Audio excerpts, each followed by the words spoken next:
Welcome to the Shunned podcast. It's a new year, 2020, a whole new decade, and I'm going to keep exposing religions that use shunning as a tool to control people.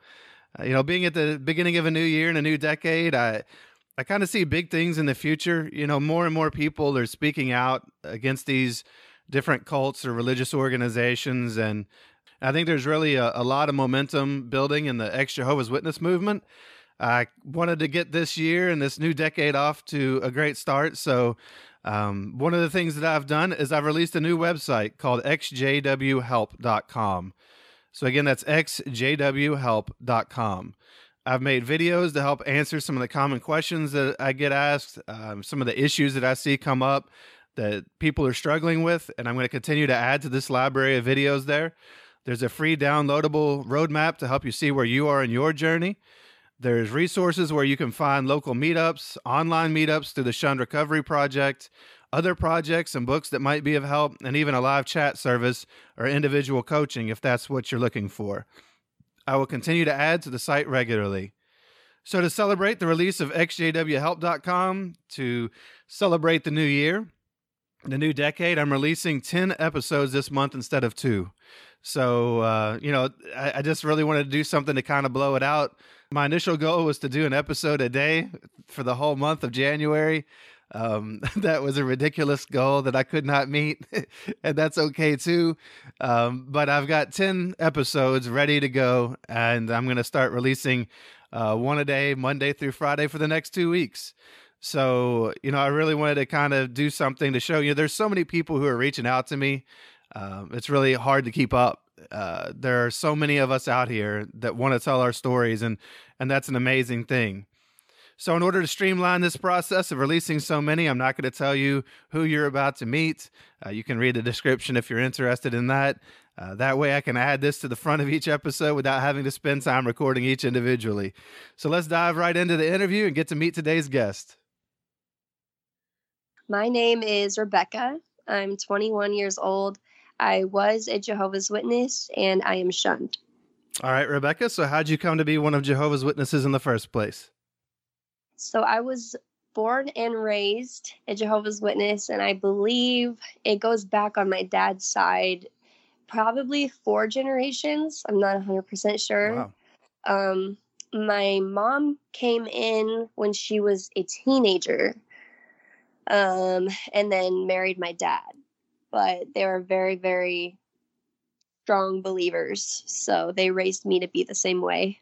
So your mom being a teenager when she came in, was she raised around it, or how did she suddenly, be introduced to it as a teenager?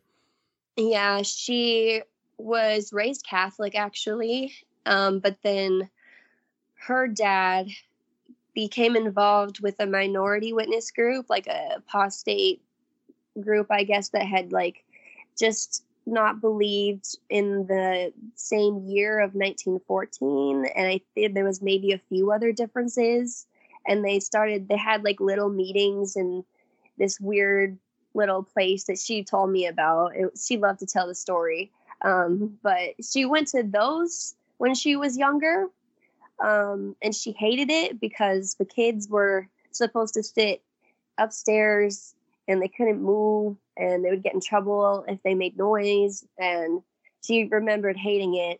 And then her dad left that group and found the Jehovah's Witnesses official group and went into that instead, and they had a lot of the same books and stuff, so she was familiar with the books. But when she started asking questions like what happens when we die, she was a teenager, and she found the books in his library, and I think she found the answer she was looking for, and that she always tells the story well, that was it. That was the moment I knew it was the truth. And she just started going to meetings with her dad, which at the time he got a divorce with her mom, and her mom remarried. So that family kind of split apart, but she just continued going to meetings and got baptized not long after. That's interesting. I wonder what the group was that her dad was a part of. If it was, something like, I think the Russellites still exist. Maybe some of the original Bible students. It's interesting because there are some groups out there that broke away, and or that were original, even that really kind of Jehovah's Witnesses broke away from. In a way, it's just interesting. I wonder who that would have been that they were associating with at the time. I know, me too. I have no idea. I mean, I've been thinking about starting my own church. So, no, so what was you growing up as one of Jehovah's Witnesses? What was the worldview that it gave you?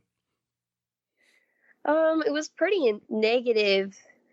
As far as the worldview goes, because the artwork, even in the books that I was reading, my book of Bible stories and things like that from a young age, I knew Armageddon was coming, and I knew that it was not going to be pretty, and I knew that I would know a lot of people that were going to die at Armageddon.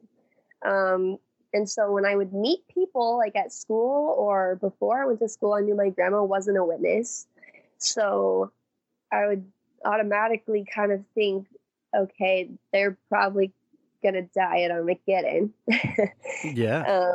And I was just always kind of on edge because I knew I couldn't associate freely with these people. I couldn't talk about Armageddon. I couldn't talk about a lot of the things on my mind because they just didn't get it, and I wasn't really supposed to anyway because bad association and everything like that. So I think it just warped the way that I saw people and saw the world. I just seen a lot of negativity, and everything was supposedly either influenced by Jehovah or by Satan. Like I actually remember my dad, this is ingrained in my memory, and it has been for years. I wanted to stay up late one night and watch my favorite movie. And I think I was probably like 4 or 5. And I wanted to watch the movie so bad. And my dad, I think maybe we had service in the morning or something. So my dad brought me into my bedroom and sat me on my bed. And actually, he sat on the bed. I was sitting on the floor just looking at him. He gave me this lecture about, we have to, every choice we make is either for Jehovah or for Satan, basically. And he held up both hands after the lecture. And he was like, so you can choose to go with Satan and you can watch this movie and stay up late, or you can put Jehovah first and choose Jehovah and go to bed and watch the movie tomorrow so we can be ready for service in the morning.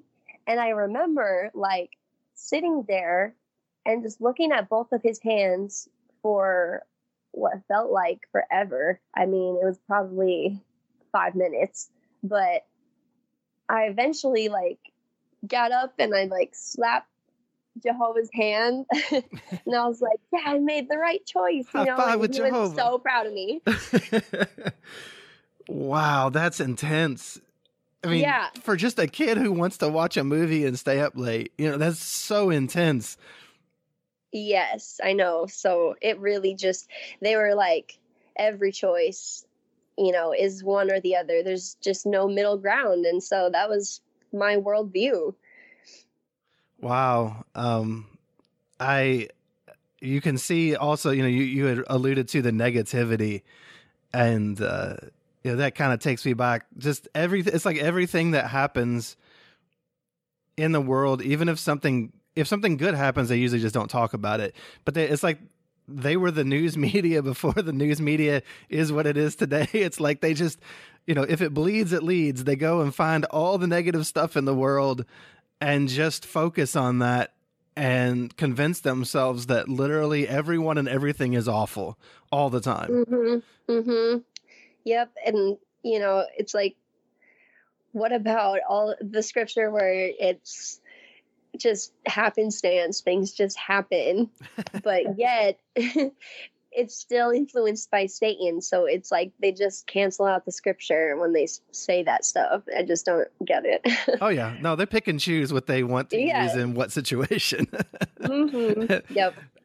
So let me ask you. So what, you kind of gave us a little sneak peek into it with the story you told about wanting to watch the movie. But what was childhood like at home? How'd you feel at home? And did you all study a lot? How was your life with your parents? So honestly, it was really good. Cool. Aside from being, very, very strict with studying, we had all the meetings. We had book study at our house. My dad, we would just never miss a chance to family study or read the day text. It was like constant. But there was no abuse. There was not a ton of fighting either. I remember my parents had like one major fight that they showed me anyway. And everybody got along pretty well. If anything, instead of me starting fights with my parents, I would just internalize things, which isn't a ton better, but there wasn't a lot of chaos in the house, There was just a lot of talk about Jehovah, and they were trying to, instill the truth in me. So that was that was pretty much it. Yeah. Were you the only child? I am the only child. Did you all go on, you talked a lot about instilling, quote, the truth, but did you all go on like vacations, or what do you like to do recreationally? Yeah, we did some vacations, usually once every year or two. And usually it was like a road trip somewhere like with a ton of nature. It's kind of funny because I love the beach, and we never went to the beach. No. We just went to like the places they wanted to go, like the mountains, like hiking. Like I like that too, especially now. Back then I was kind of like, why do we have to do this every time? But, they would love walking through nature and then talking about how much they love how Jehovah created all of this. And I think they viewed it as a good way to worship and vacation. We did go on some unassigned territory trips, and I think we did 2 of those several years apart, and I think they were in like West Virginia and forget where the other one was, but that was a lot of preaching. And then at night we would have the other people that we were with, and we would, eat dinner and talk about the experiences. As far as like just hanging out at home, we would play card games. We would, watch movies, but they would try to do like cool family worship projects. And I know when I was like really young, we got the book of Bible stories out, and we built like a cardboard ark. And they did my dad took some little animal toys I had and was like gonna make them like as an animal sacrifice when he was reading the book that corresponded with it. No. And it was like, oh well, this really like makes it sink in. Like I love my little animal. This got real. Yeah, I think I have a picture of that actually, but yeah. I was going to ask, did you like drive tent pegs through the genitals of anyone, or, oh my God. Like there are horrible pictures. I'm surprised that he didn't. When you look at what's in the Bible storybook, there's some rough stuff in there. I know. There's some really violent images for kids. Yeah, absolutely. But yeah, that's I've heard the Ark thing. A lot of people I think did the build an Ark project. I've never heard the sacrifice the stuffed animals thing. That's a unique one. So how did you feel about it all? Did you have fun with it for the most part? I think at the time I did, like, but then as I got older, it just got more boring. Yeah. But there was never a time when I like didn't believe that it was the truth. Yeah. So I would be bored, especially at meeting. But I wouldn't like question it or anything, you know. Did you how were you at the Kingdom Hall? Did you have a lot of friends there? No, No. I had no friends growing up. Like, the Kingdom Hall that I was in had like no kids. I was probably turning into like probably 10 years old. There's no kids. There's a bunch of little toddlers and then adults. And the closest fit person that was to my age was a teenager who was like 16, I think, or maybe older. And I just remember I wanted to be her friend so bad because I had no other friends. I remember that I went out and I bought her a gift with my allowance because I'm not making money. I used almost all the money I had to buy her this cake pan that was like a really nice cake pan because she liked baking.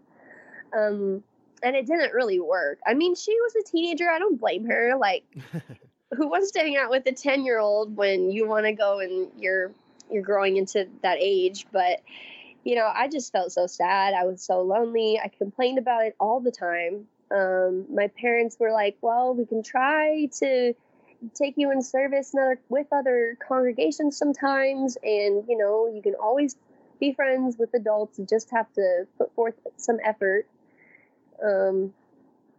Yeah. So it was just hard. I mean, you can kind of be friends with adults, but it's not the same as having peer friends. Did you go out with other congregations? Because I know, a lot of parents in those situations will try to take their kids out and find friends somewhere else. I remember a little bit of that. There was a few people that were in the witnesses that would come over for sleepovers, like every once in a great while, and then we'd go out in service. Yeah.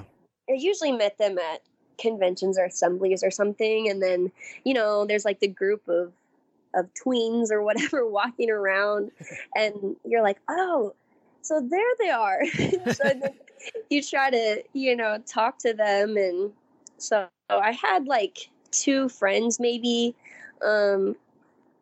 but they weren't like good friends. They were just people I could maybe email or something and not go completely insane from being alone. Yeah. Yeah. They were long distance friends. Yeah, exactly. Yeah. You can only do so much there as far as, really associating. It's like having pen pals or something. Yeah. And, then I'm always surrounded by the adults. So I think I just matured very quickly. And then I was also like very quiet in service. I would just kind of sit there and just listen to everybody, take everything in, but I wouldn't necessarily talk and interact with them because I'm like seeing that they're kind of crazy just in their own way, not the religion at the time. But right. I was just like, this is so boring. Yeah, a lot of congregations had some very eccentric people in them. So what about school? Did you have any friends there?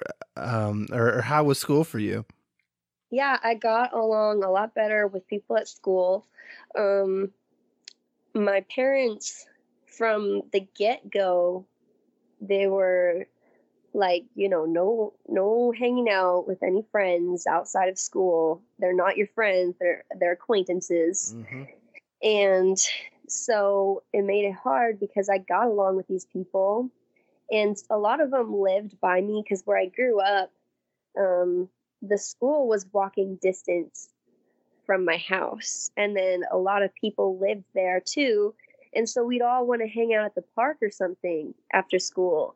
And I remember a couple times I met this girl, Madison, at the park. And it was really fun for me. And I tried to have her over one time. And my parents kind of freaked out. And they were like, well, she can hang out in the backyard in your little treehouse thing, but you have to study with her from the Bible storybook for her to come over. Like, it can't just be for fun. You have to study with her first. No. And they were back there, like, we had a pond, and so my dad would tend to the pond to kind of keep an eye on us, but be far enough away that it wasn't weird. And years later, this same girl, like, I actually did it. I had her over, and she remembered it. And she said years later, she never forgot how weird it was to her that we had to study for her to hang out with me. And I think that was, like, the only time that anyone really came over. Oh my God. It's like you can come over, but we have to play cult. Yeah, we're playing cult today. Like, that's so weird. Like that you have to try to indoctrinate your friends. And I tried to hang out with my friend, who was a guy, but it was like just my friend. I mean, I'm talking, this is like young grade school, right? Like third grade, I think. And they said he couldn't come over, but then I went to his house in service because I was like, hey, my parents say that you can't come over to my house and we can't really just hang out. But I think, like, I came up with this idea. I was like, I could probably just come over to your house and I could tell you, like, why we don't celebrate holidays or whatever. And so my mom and I went to his house. He gave me his address, but I was telling him, like, I can hang out with you. And they actually let him and I go upstairs and hang out while they talked religion downstairs for a little bit. So those were like the 2 times that I got my parents to allow me, like, in the same room or in the same house as another, like, worldly kid. Wow, that's that's so tough. You know, it just makes me think, you know, a lot of ex-Jehovah's Witnesses have a hard time making friends. And, well, no wonder. You know, when we're put in situations like that where the only way you can have a friend is if you can preach to them, like, you're never taught to just see people as people, or to see just their good qualities. Like, this is a really nice guy or a really nice girl or whatever. Or we share a lot of similar interests. You're always looking for an angle to preach. And, right. Yeah. And I think I was more liberal, and I was like seeing these people as nice people, but my parents weren't. So it just made it really difficult for me because I had friends at school as much as I could. Right. But then they are always like, well, this is weird because you can't hang out outside of school. So I was doing really good socially until you hit that point where they want to hang out with you. Mm-hmm. And then I'm like, well, I can't. Or, you know, sometimes I did, and I would sneak around and do it. I snuck out of my house more times than I could count. Sometimes it was at night. You know, my mom would work, and I would work with her work schedule to sneak out and have these friends, but it was still just not enough to, like, really be, like, friends with these people. So I know they always viewed me as the Jehovah's Witness. Oh, yeah. Yeah. Always different, you know, like never quite the same as everybody else. Mm-hmm. And it's pretty isolating. So as you started going into your teenage years, did you get baptized somewhere in there, or what was your progression? Yeah, I did. I got baptized very, very young. What's interesting is that I had a boyfriend before I got baptized. Really? And yeah, like, it was a 6th grade boyfriend, so it wasn't super serious. Yeah, you're what, like 11? Something like that? Yes. 12? And I was like just turned 12, I think, when I got baptized, or just turned 11 or something like that. But like right before I got baptized, I had just developed like super strong 6th grade feelings for this guy, and we dated for like 6 months, and I was like, oh, he's so great. And I'm pretty sure that that's that, you know, I'm pretty sure that that made my baptism not count because like I never told anybody. Like this was like still a double life type of thing going on while I got baptized. Oh, that doesn't matter. As long as you all weren't having sex or something, as long as you weren't having like a one of those a gross moral sin, as they say, it doesn't really matter. Right. So if I never went to them and I was like, hey, my baptism actually wasn't valid because I was lying to you, and you guys want to say lying is a judicial sin, then they're just going to be like, oh, well, first of all, you didn't have sex with them. Yeah. And yeah. And, it wouldn't matter because you have to get reinstated before we could rebaptize you. So yeah. Anyway. Yeah, especially if they can use that against you. If they can use your baptism against you, there's certainly no way they're going to nullify it or anything. That's a very rare. I've heard of it happening, but it's like a super, super rare thing. And I don't think it's usually, something that saves somebody from being shunned first, So then you were baptized around 12 years old. How did that change anything for you? Or do you remember how the day went? Was there anything leading up to it? Like, did you feel pressured to, or you wanted to, and it was kind of like this magical thing for you? Or was it just kind of meh? Yeah, that was actually the reason that I got baptized. It was not like I love Jehovah so much that I'm going to get baptized. It was literally because my dad was an elder, and, I just knew that the pressure was coming and I wanted to get ahead of it. It had nothing to do with my relationship with God.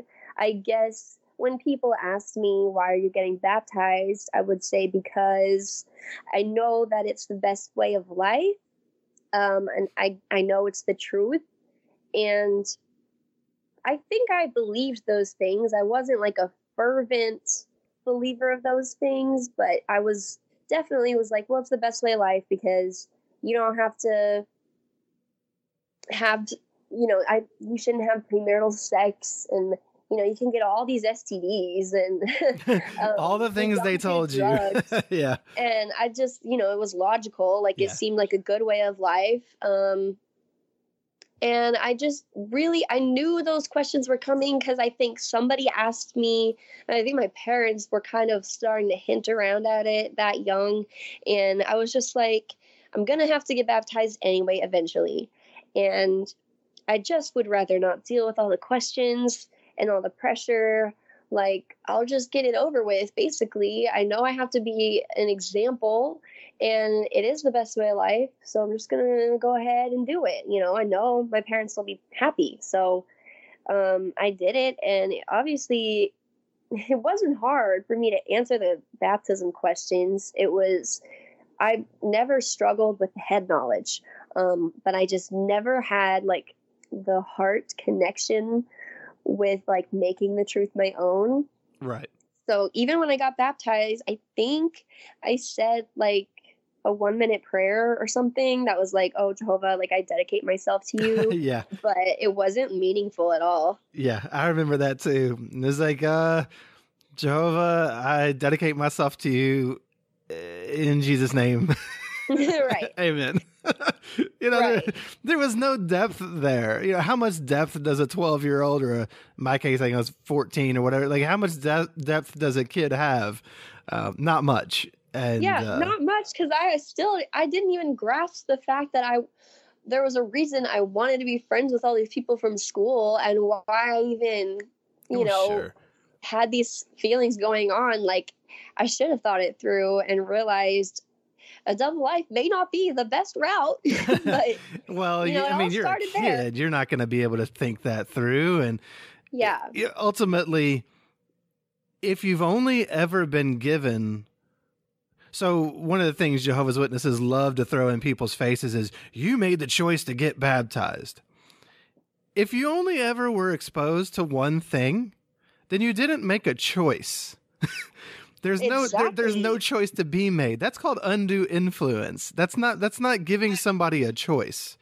And it's a shame that so many people are held for the rest of their lives to what they deem a choice that was never an actual choice. It was just something that everybody knew you had to do. Come on, you Not a choice. Not a choice. I think they no. should make people wait till they're 18. Oh, Not that sure. they ever will, but Well, if they believe the Bible, Jesus was 30, so I don't know why they're exactly. baptizing kids. They like to act like they're better than the Catholics who sprinkle babies, but they're just getting baptized as kids. I mean, so you're not quite as bad. Is that something to feel good about? It's just it's ridiculous. And of course, the Catholics It don't is. shun you necessarily later. So it's a ridiculous system and a ridiculous thing that they put on kids, and they should be ashamed of it.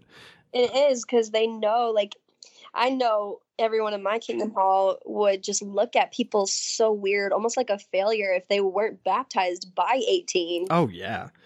So Yeah, there's tremendous. It's a lot of times you'll see kids come onto ex-Jehovah's Witness forums online, and the pressure that those poor kids are under, especially as they go between around 16 and 18, it's like you see the parents start ramping up pressure and holding out things like cars and driving, or we might even pay for you to go to college.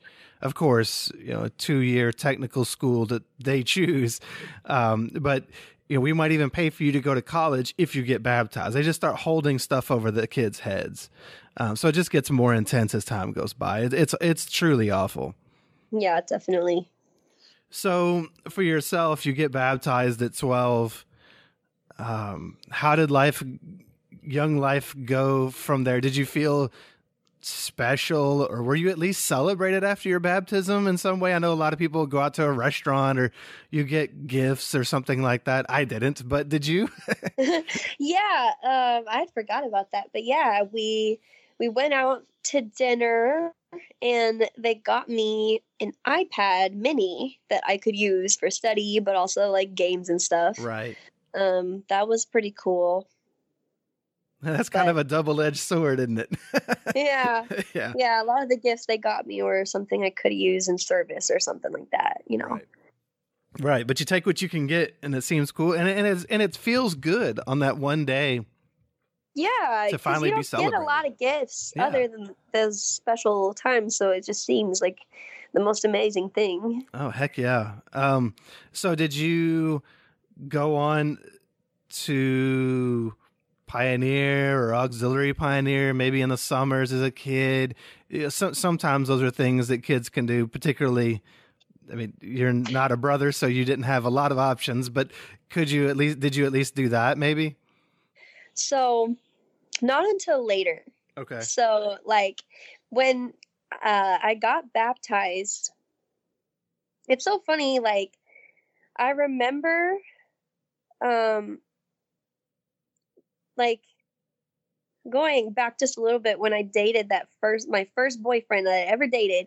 He gave me a note at the end of the day, and it was like, will you be my girlfriend, yes or no? And I would have to circle one, and then so he gave it to me at the end of the day, so I was going to get back to him. And I stayed up all night. I went downstairs, all the bedrooms were upstairs, but I sat on the living room couch, light on, and I just stared at the ceiling, and I was thinking about, can I do this, like, to Jehovah? Like, I really like this boy, and I want to, but, like, what if I die? And I was just kind of like, the eventual decision was like, I'm gonna just go ahead and do this. And so, I did. And then my parents knew of the situation. They didn't know that we were dating because they would have been mad. I wasn't great at hiding it, but that was a pretty big factor in my life because I did get baptized like around that same time. Right. I don't remember if I maybe tried to like kind of distance myself from him as I got baptized or something.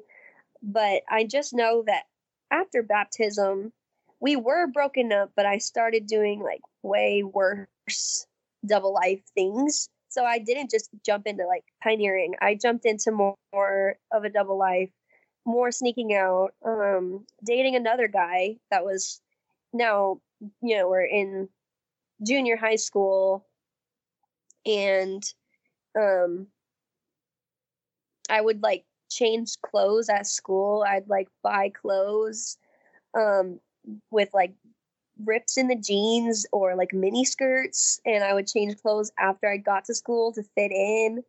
Um, so I never really did pioneering because I was still in public school and I couldn't really do that. If there had like a special 30-hour for the month pioneering thing, I think I did that. And then the summer I would. Yeah. But it was more of just like I did my baptism and then I continued on with my life and with wanting to fit in at school. And then my freshman year came and I started like actually kissing. Like I had a boyfriend and we started kissing. And then That's a big deal. it was a big deal. I was like, finally, I wanted to kiss somebody and there was like no one around.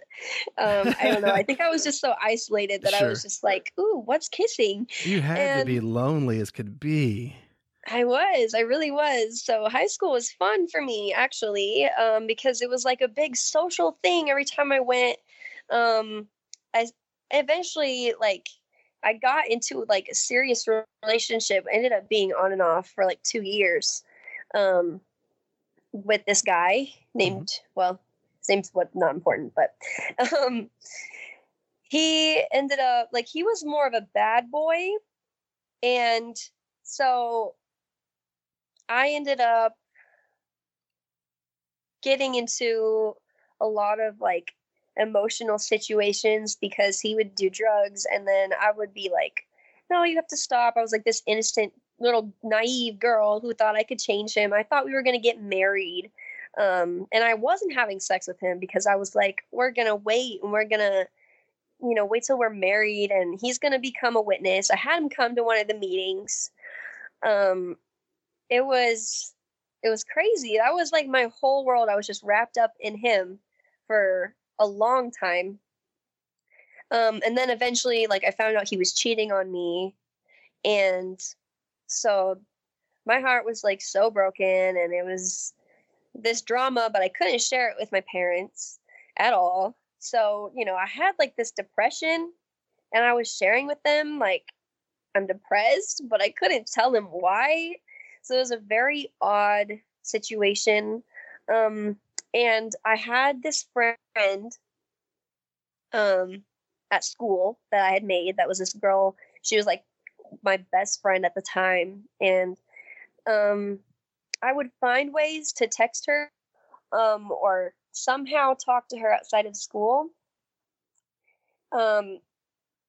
So I believe at the time I was just finding ways to like, I think I had like a Facebook account that was like a fake one. So no one could find me from the Kingdom Hall, but I could still message my friends. And I think sometimes I would also use like my iPad that they'd given me.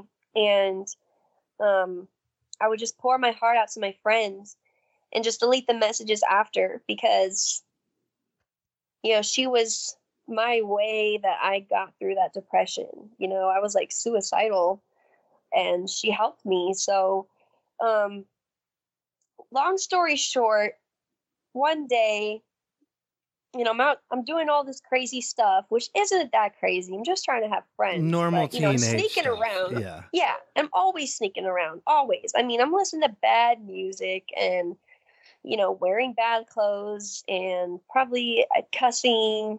I've started to work now. So, I have work friends too. I started working right away. I think that I just turned 16 and I woke up one morning and we were gonna study together for the meeting for the Watchtower study. Mm-hmm. And I was in the bathroom and I come out and I go downstairs and like we're ready, I'm like ready to just study, and I'm looking for my iPad and I can't find it. But my dad had taken it, and I had forgot to delete some messages on there. Yeah, I saw where that was going. Yeah. And so he was like, he knew about my ex-boyfriend, the main big one, because he was like, I had been talking to my friends about him, and so they sat me down, and it was very uncomfortable, and they were asking me if we did anything sexual, if it was like judicial or not, and I said yes. And so they found out like a lot more. I don't know how. I was just dumb and I got caught somehow, and they found enough that they had a judicial meeting. It wasn't just counsel, and they had enough information of my double life that I did get disfellowshipped at 16. Wow. So your parents took you basically to the elders. What is it? Yes. What is it like? So you're a 16-year-old girl, and you get you're sitting in front of a judicial committee. Were you there by yourself in front of the judicial committee, or did your parents come with you? No, they came with me, and my dad was an elder, so he kind of like helped pick the elders, I think, kind of. So there was actually 4 elders in mine, and then my mom. Oh my God. Yeah, it was definitely weird, but they didn't ask too many probing questions, because I just said like, it was just like oral sex that we did.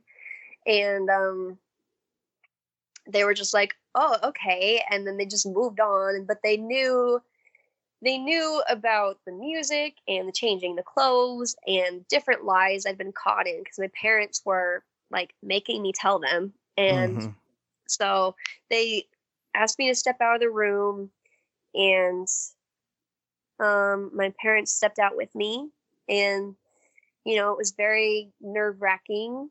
And they come out not too long after, and they're like, go ahead and come back in. And I just remember like the old man was sitting there. He was like, well, we've decided to go ahead with the disfellowshipping arrangement.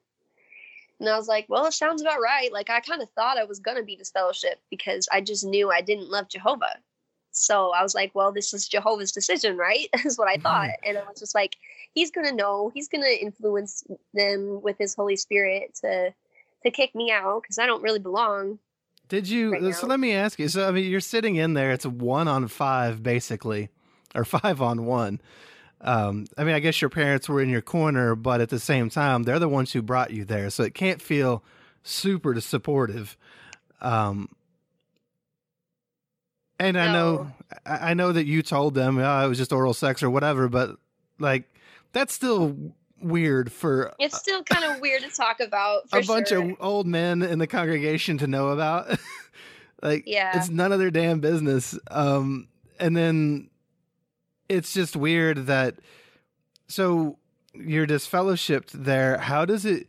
Did you come in and say that you were sorry? Did you at least act like you were sorry? Yes, and it didn't matter. Yes, I did. I acted very, very sorry, and I wasn't.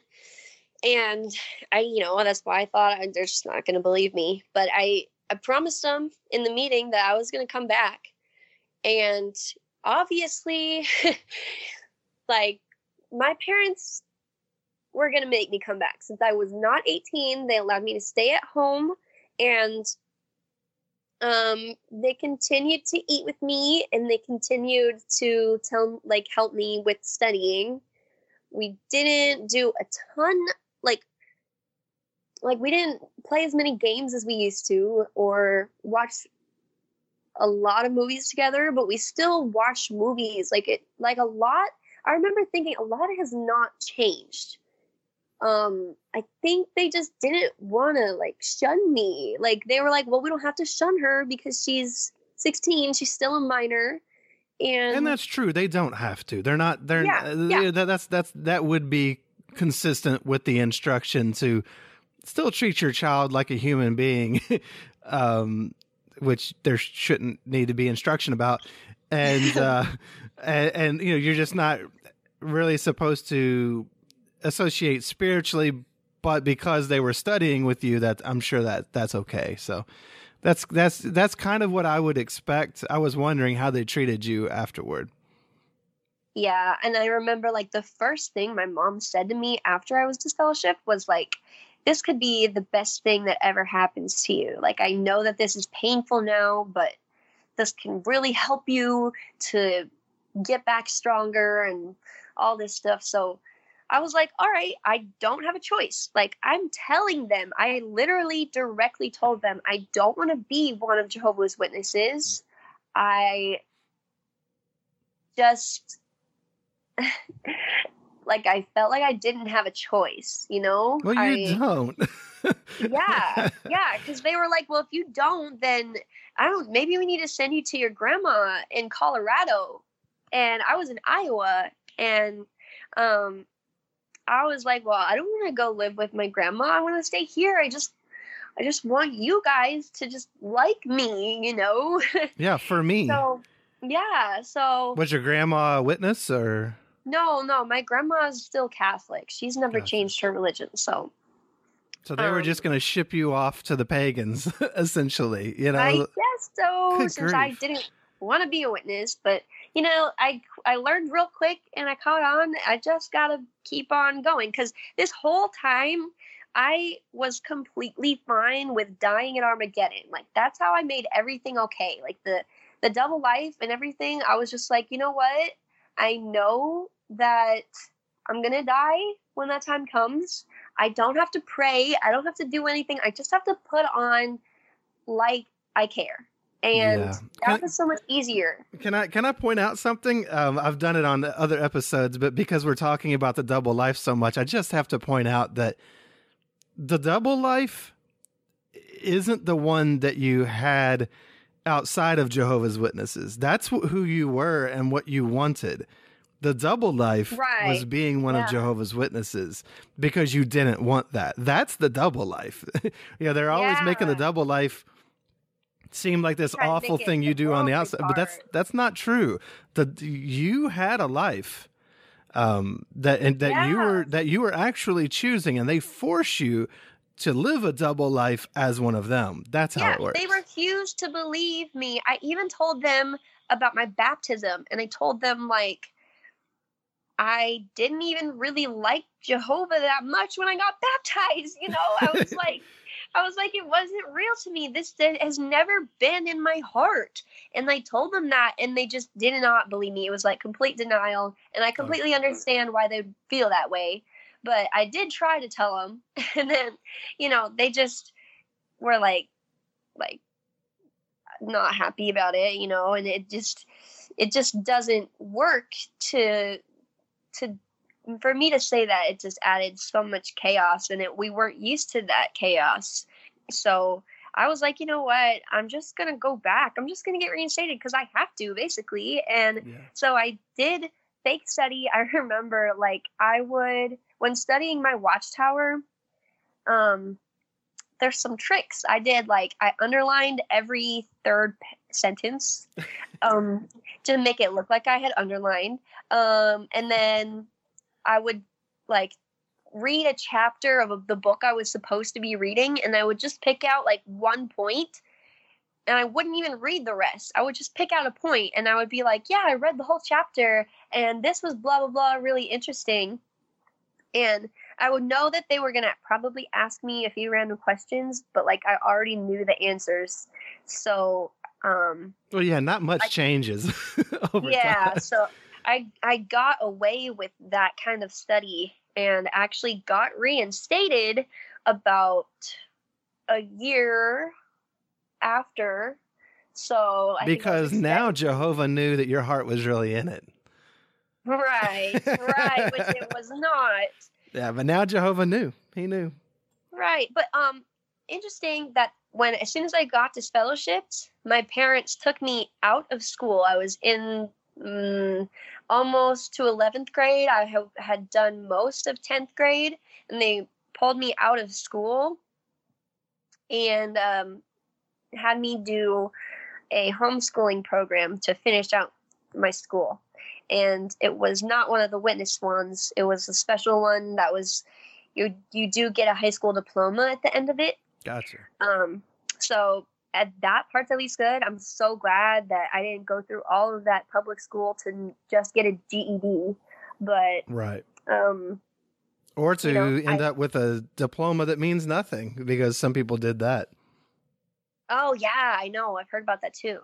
But I do have a diploma, but it was it just was even worse because like I was super I was like even more of an outcast. I didn't have any friends because I had to delete my Facebook profile and I had to delete my second like Instagram that I had, and I was contacting these people. I had to delete their phone numbers.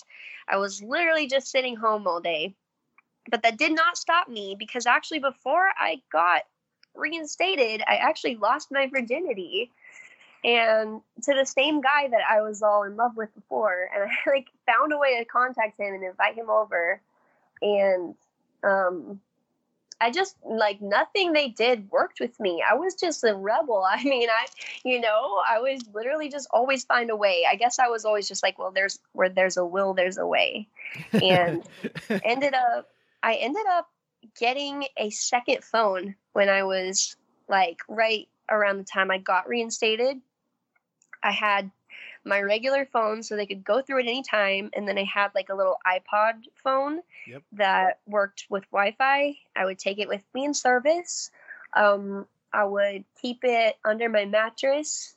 And I don't think they ever found out about that phone. It was like really, really good. I had all of these, profiles, and I could text people. And so it makes me think of life going on. It makes me think about, those like prison shows that they have on different channels. They go inside prison and you have inmates who aren't supposed to have access to any of this stuff.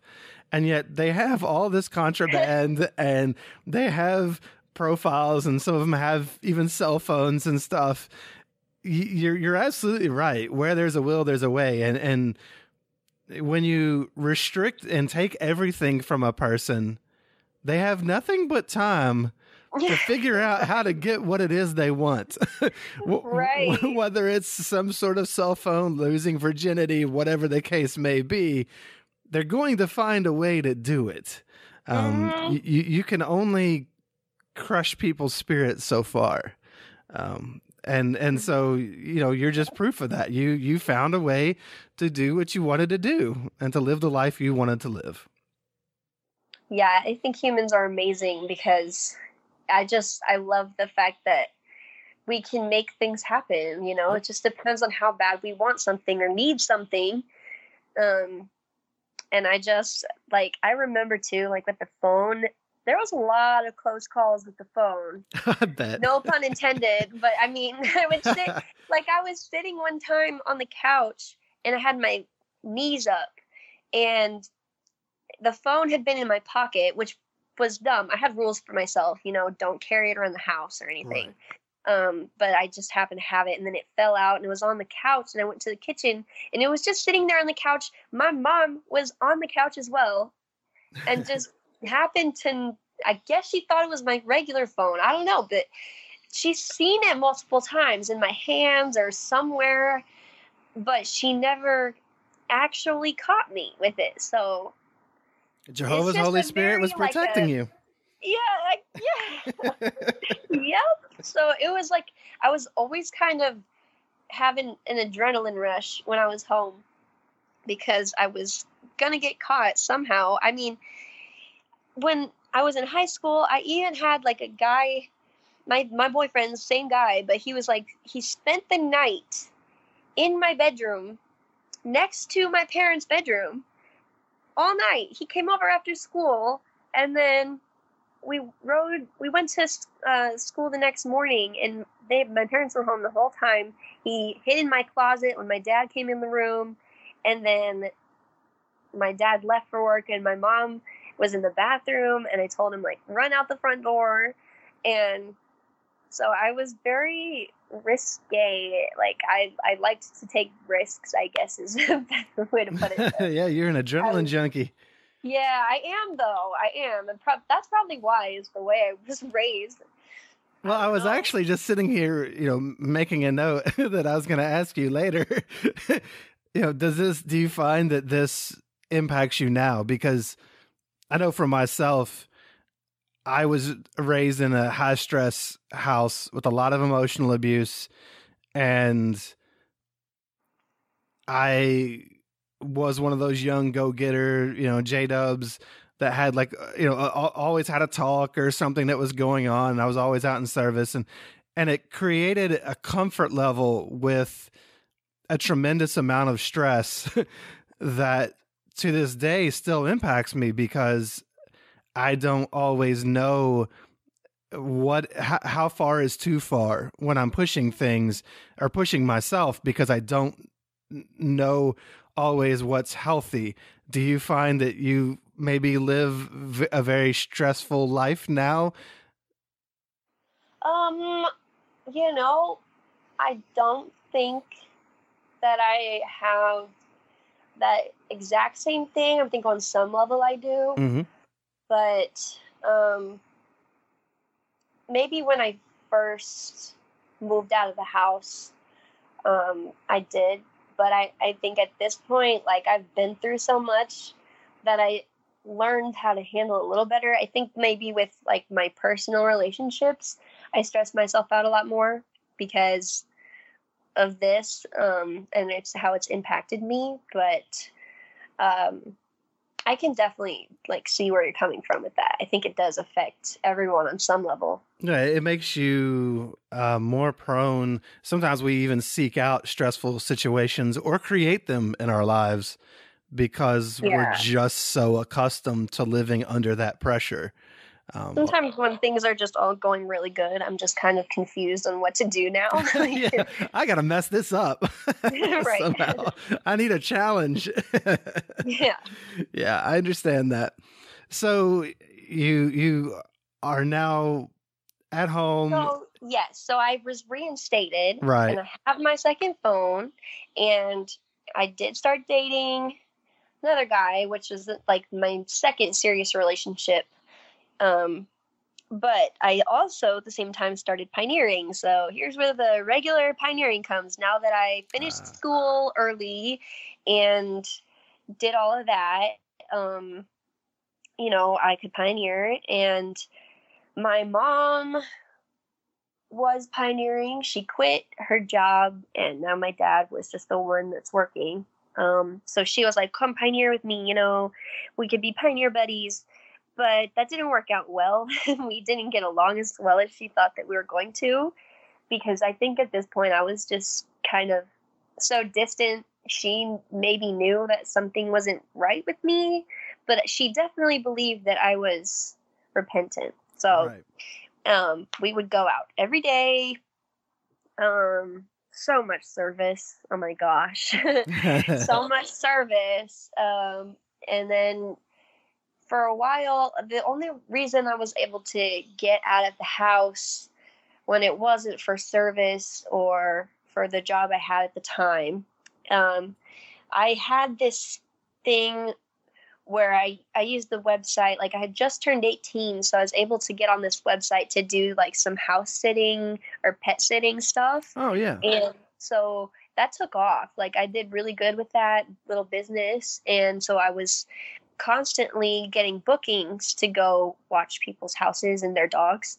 And so I was able to, like, lie about certain times. Like, most of the times I wasn't lying, but I could have friends over, or I could just make up something, and I would go to my boyfriend's house and spend the night, like, one night a week. And I just told my parents, like, it's a booking. It's like a regular booking,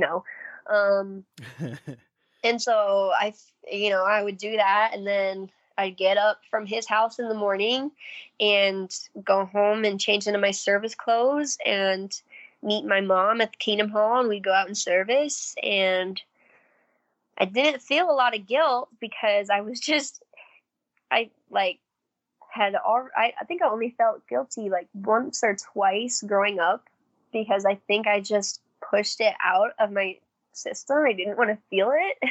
Well, I think you knew what you wanted. I think you knew what you wanted, and so it felt right. Yeah, it did. And I was fine with dying at Armageddon. I was like, my parents will be happy and Jehovah will just remove their desire to have me there. Yep. And, I'll be dead, so it won't matter. Right. Oh, man, the mental gymnastics. Yes. Yeah. So I always found a way to justify it. Understand. So I did that for a while.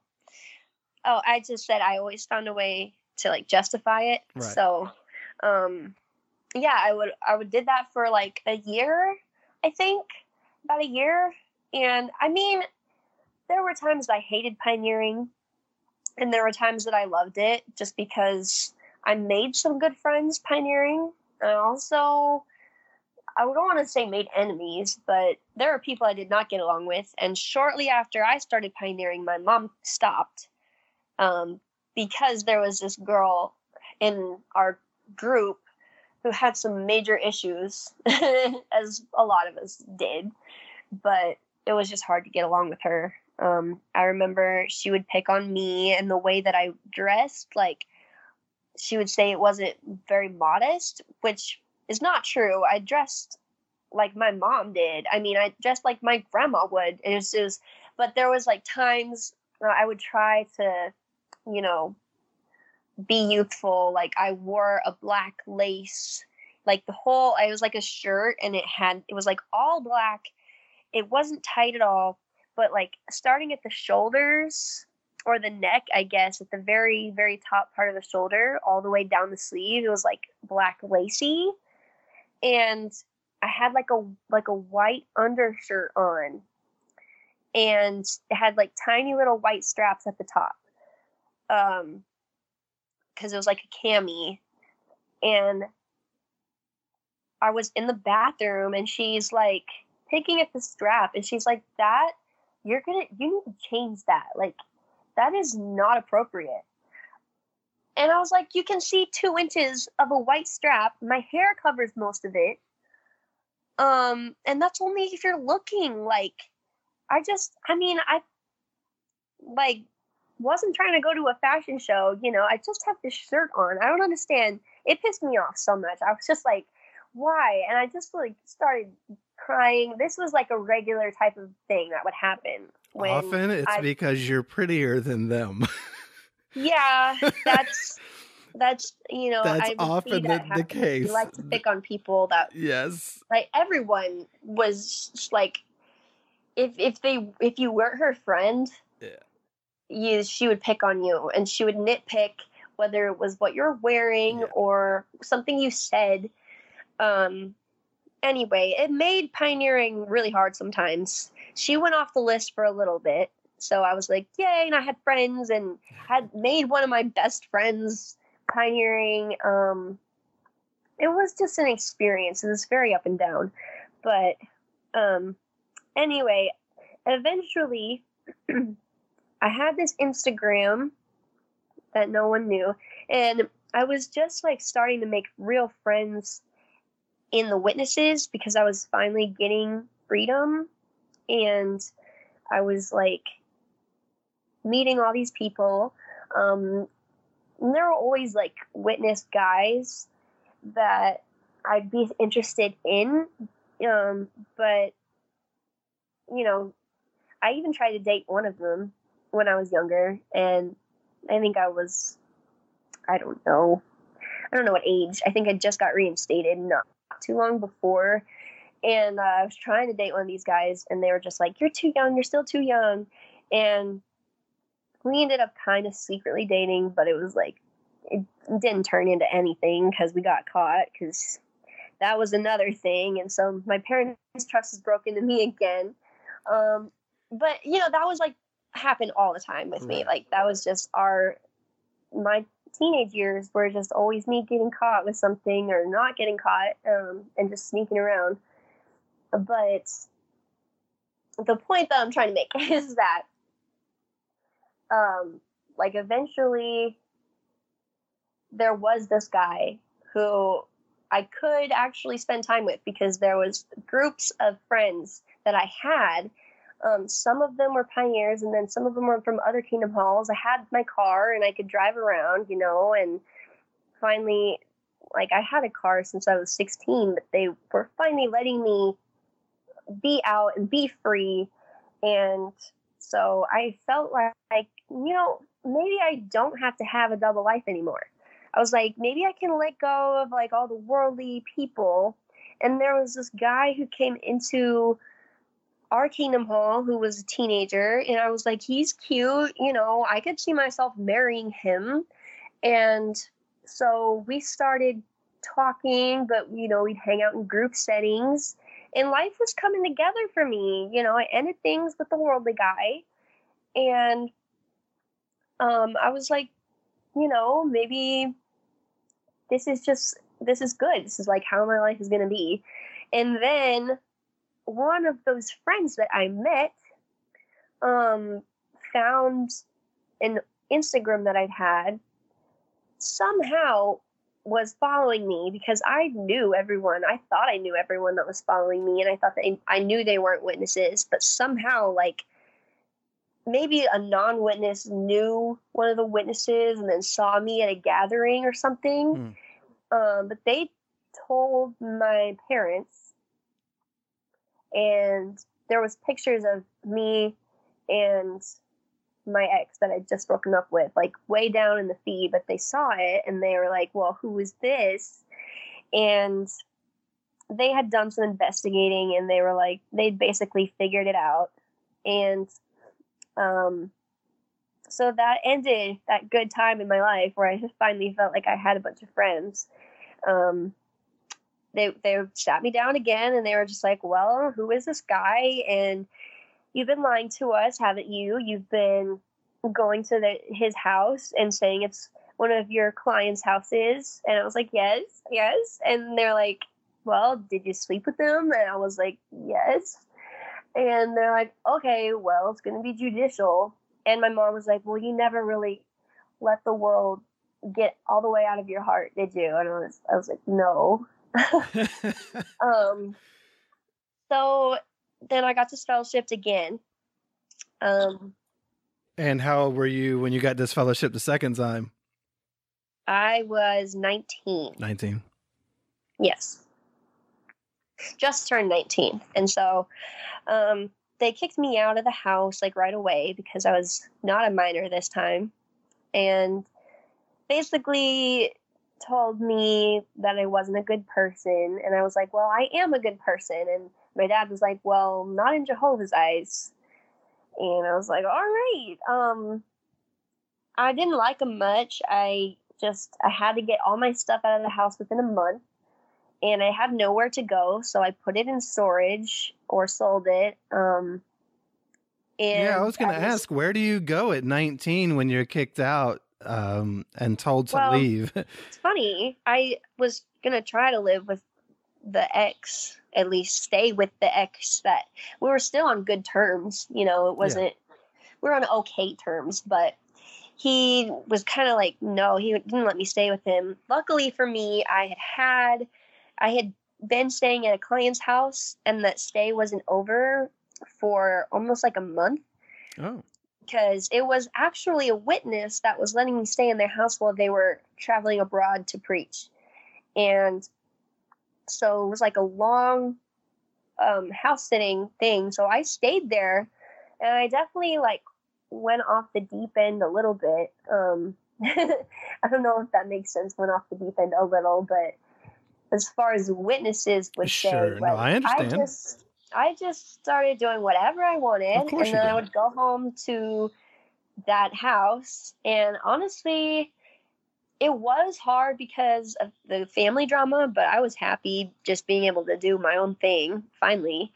But I was still homeless. I had all of my stuff in my car. Like, literally, there was no space for anyone to sit in my car.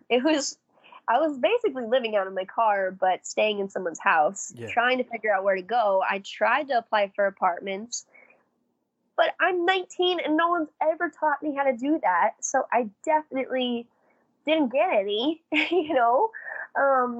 And yeah, a lot of times you need a co-signer for your first one anyway. Your parents aren't going to do that. Yes. So definitely felt super lost, and I was just like super homeless. But I didn't know where I was going to end up sleeping the next day at one point, and I was trying to get my ex on board to let me stay there, but he really wasn't like trying to.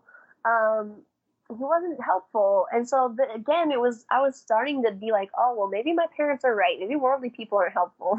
But I ended up reaching out to a client that I had that was worldly, and I'd watched her family's dogs for several times, and it was just really out of desperation. I just told her kind of like, my parents kicked me out because I didn't want to be their religion anymore, and I have nowhere to go. And she was like, well, you could stay with us for as long as you need.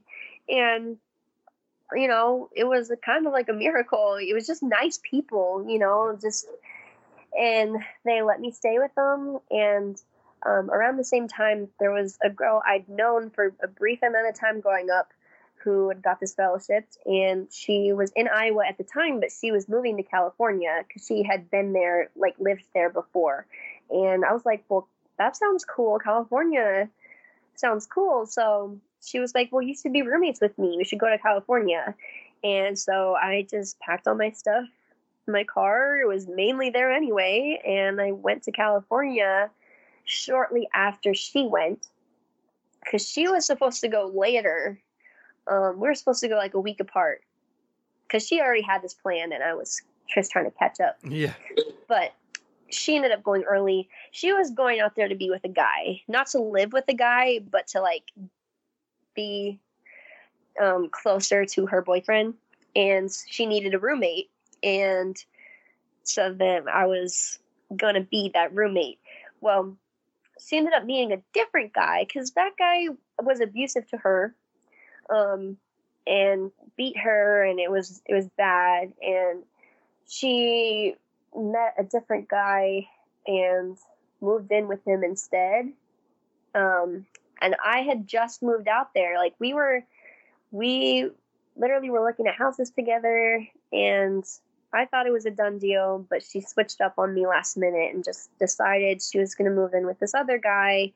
And I guess I'm happy for her because it still worked out, but I just feel like it was super disrespectful because... Oh, that's a super crappy thing to do to a person. Yeah, I was alone in the Bay Area, California. The rent is like $2,000.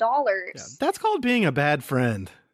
That's not it was cool awful. On any level. It was, oh my gosh. And she didn't even really hang out with me after that. Like, she was worried I was going to steal her man or something. I don't know, but she just didn't want to hang out. So I was in California, and I was living in an Airbnb, and again, I don't have friends.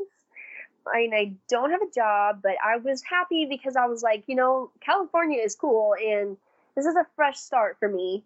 So I was going to try to make it work, and I ended up getting this sales job. It's funny that it was door-to-door sales, and I was like, I told them I was a witness, and they're like, oh, then you'll be good at this. So I did that for a while, and then I ended up kind of stumbling into what I consider my dream job because I found this ad for hiring dance instructors for full-time for ballroom dancing with this big company called Arthur Murray Dance Studios. And they were going to take in people, and I love dancing. Like, growing up, I loved dancing, and I would dance in my bedroom, and I would go pay for my own classes. My parents surprisingly let me go take classes. They never paid for them though. It was always me, but it was like my passion. And so I was super excited when I saw this, because they said you don't need dance experience, they'll train you. But because I had dance experience, they were super happy. And so I went to school for that. It's kind of, I guess what the witnesses would consider like a vocational school. And I learned how to do a ton of ballroom dances and to teach them. And that was really cool.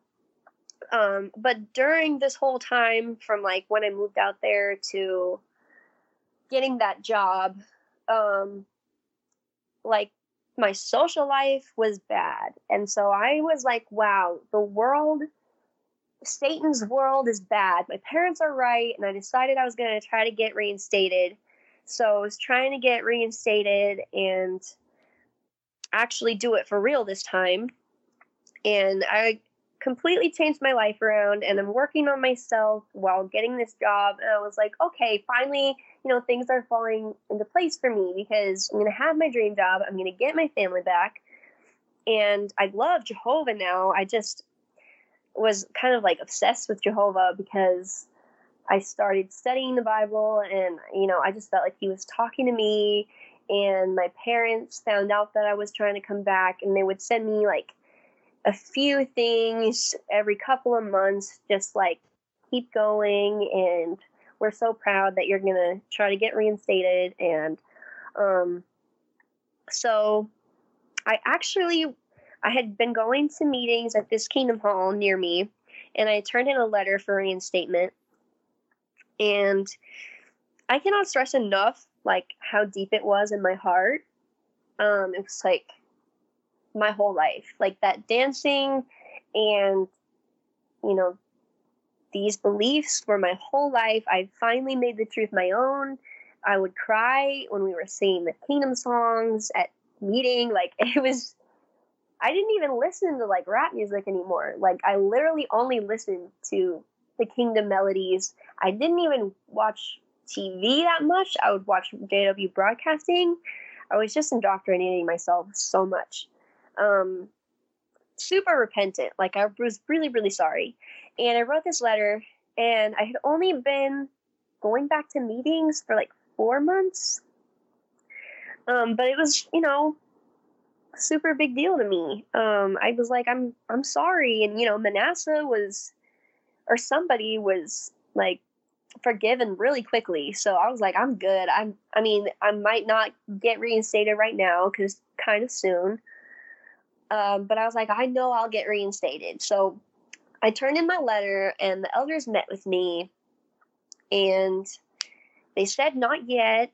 And then I ended up having to move to a different congregation because my house got broken into, because I could only really afford the ghetto. Oh, I'm sure a single girl in California in the Bay Area, that's going to be, unless you have a very well-paying job, that's going to be difficult. Yes, it was like, it was the worst. So my car actually got broken into too, and then everything was stolen out of that. So like all my shoes were stolen, and all my bags and my suitcase, but like they didn't get the stuff that was inside already, because I was like moving at the time. So just like another side note and how much I loved this religion.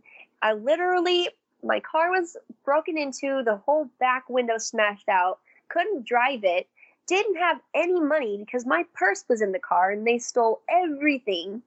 All my cards and cash, everything. I couldn't drive it. I was waiting for my replacement card to come in the mail, but it was meeting night, and I was like, you know what? I'm just gonna like find a way. I was gonna walk to meeting, and I ended up like somehow finding like $2, and I got on the bus, and I'd never taken the bus, and this is California, but I got on the bus, and I figured out a way to make it to the Kingdom Hall from the bus. And I was witnessing to people on the way. There was a guy who was in a wheelchair and a homeless guy, and I sat on the bus stop, and I had my Bible with me, and I think one of them commented on it, and I was like all nervous, but I was praying, and I was like, I showed the guy the verse about the lame will be able to walk again. And I don't think he understood it, but I was sharing it and I was like, I feel like Jesus right now. Oh my goodness. So it was just super in my heart. And so I ended up going to that meeting and then taking the bus back. And I wasn't even supposed to be able to get on the bus because I didn't have enough money for an adult bus pass. But the guy told me I look young, so he gave me a kid pass. And I thought, oh, this is Jehovah. Like, this is so Jehovah. And I felt so good after I, jumped through all those hoops and went to that meeting. But anyway, I went to meetings, I got my car fixed, and my house was then broken into. And then this dream job that I have, I lost it because they wouldn't let me go to my midweek meeting. It conflicted with the schedule. And they told me I had to make a choice, basically, on if I could make it with the schedule they had, or I would have to just basically walk out right then and there. And let me tell you, that was like the hardest thing I've ever had to do, because that was like the one good thing in my life, and I loved it so much. And to this day, it's like the best thing that's happened to me. But other than being on the Shunned podcast, of course. Other than that, of course. But yeah, it was crazy. I walked out of that job. Then I was now jobless with high rent, and all my stuff keeps getting taken. And I keep getting scared because it's just the ghetto, and I'm still alone because I've been isolating myself from people. And I was just like, wow, this is all Satan, and he's trying to get me, but I'm still going to get reinstated. And then my parents, like, I reached out to them and I told them, like, my house got broken into while I was in it. And I was like, I need to move out of California, but I don't know where to go. And I knew that they were considering moving, and they ended up moving to Arkansas. And so when they told me that they were going to move to Arkansas, I was like, well, California has been full of experiences for me. But I'm going to go there. I'm going to go to Arkansas, and we can reunite in Arkansas when I get reinstated. And I thought everything was going to work out. So I came to Arkansas, and I just continued to do my study and to go to meetings. And I told the elders right away everything at the Kingdom Hall, I decided to go to. Right. It's not the same one that my parents go to. It's different. But I told them, like, I wrote them a letter, and they met with me briefly just to get to know, like, my story. And I was pretty open with them, and I told them about California and then why I got disfellowshipped and everything. So I told them, like, you can expect me to be I'm not going to miss a single meeting. You can expect that I'm going to, be turning in a letter very soon. And they said, well, we look forward to that. And then fast forward, there's this guy, like, several months later, who he was trying to get at me. He was at work, at my job anyway, and I had finally got a job at a restaurant. And so he, like, was writing a fine line between, like, harassing me and actually talking to me when I wanted to talk to him, because I wanted friends, and he was, like, really, really reaching out. But I was also like, no, because I need to isolate myself because I need to get reinstated. And so I ended up telling him about the disfellowshipping thing, and I told him, like, multiple times to stay away from me. But then I'd have, like, panic attacks. Like, I started getting panic attacks. And so then if I was freaking out, I would call him. And at one point, I made him delete my number and I deleted his number, and I was trying really hard to just like never talk to him. But then he found my number from somebody else and still reached out to me. So I was like, okay, I guess we can hang out sometimes. And so I told the elders that, like, I did write my letter eventually, because it was just kind of like on and off with him. Like, I would be like, oh, I could hang out with him just a little because I'm super lonely. But then I would be like, no, I have to cut you off. Like, I have to get reinstated. That's more important. And, like, stop messing with my head, you know? So I did cut him off, and he'd been cut off for a month. And I hadn't done, like, hardly anything. Like, this is now, like, 11 months since I had been in California, decided to get reinstated, and almost a full year. And I had drank with that guy, like, one time because I was super sad and I was having panic attacks. So I was like, well, I'm going to drink. But other than that, like, really, like, there was not that much that I had done that was, like, judicial, even though that shouldn't matter because I was disfellowshipped. But there was, like, 2 or 3 things in the last 11 months that I had done. But I had changed, like, my whole life around. And so I wrote my second letter and met with them, and they were super harsh about it. And they were asking me, they just couldn't stop asking, like, what all the things that I had did wrong, like, all the things that were judicial. And it took everything I had in me to not ask why that mattered when I'm not a witness. But I just told them. I was, like, super, super honest, like, to the point where it was hurting me. And I was just, like, telling them all the bad things I'd done. And then I tried to tell them all the good things I'd done, but they asked for the bad things first. And so it just made me sound like I did not have my shit together. And so they ended up, well, they had to talk to my original committee, and it took a really long time. And then eventually they just told me, you're still not reinstated. And even at the time, I had, like, covered my fridge in different, like, quotes about Jehovah and things that were about the paradise. And that's on your Facebook group. If anyone wants to see it, I don't know if it's, like, hard to find, but I've been erasing those now. But it was crazy that they were seriously just like, well, she's not repentant. Like, you're not repentant. Sorry. Try again later, and try not to have, I think the main reason was that the guy friend that I had, and I told them about that, and they're just like, well, you know, can't really do that. like just stay away from guys. And I was like, I haven't had a friend in a year. Like, I don't know if you can call this a friendship because I keep cutting him off, you know? And I was trying to explain this in the nicest way I could, but they just weren't listening.